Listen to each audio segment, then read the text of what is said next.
halwa kini jitare jakal ya karo dinka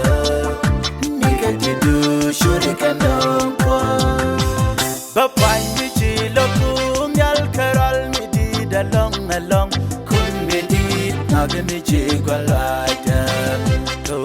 shi halwa kini jitare jakal ya karo dinka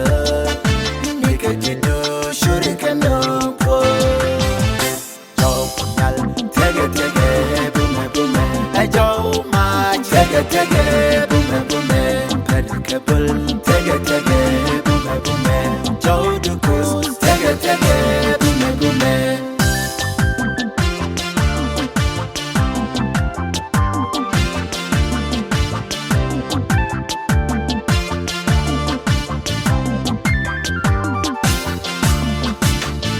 ko shabang achema bajikulya ke diit ke dus pondu nɛmɛ shemi biwe rame jaloja ko shi halwa kini jitare jakal ya karo yenka nika jidu shurikanong kwa ko chabang chemak baji kulya ke diit ke dus pondu nɛmɛ shemi biwe rame jaloja ko shi halwa jitare jakal ya karo yenka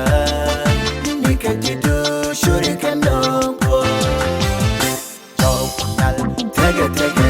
bume bume ajo ma tege tege bume bume pedikabul tege tege bume bume jo dukus tege tege bume bume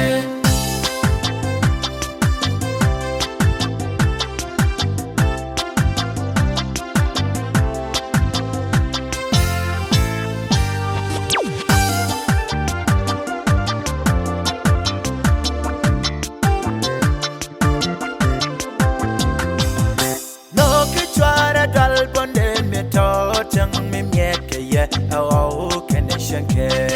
ko talajur ideya kam shankwara de takemas sharingan ko shipom de melwa neidilos kje no kichwara dal bonde metotang mimyeke ye oh keneshanke ko talajur ideya kam shankwara de takemas sharingan shipom de melwa neidilos kje jo nal tege tege bume bume ajo ma tege tege bume bume pedikabul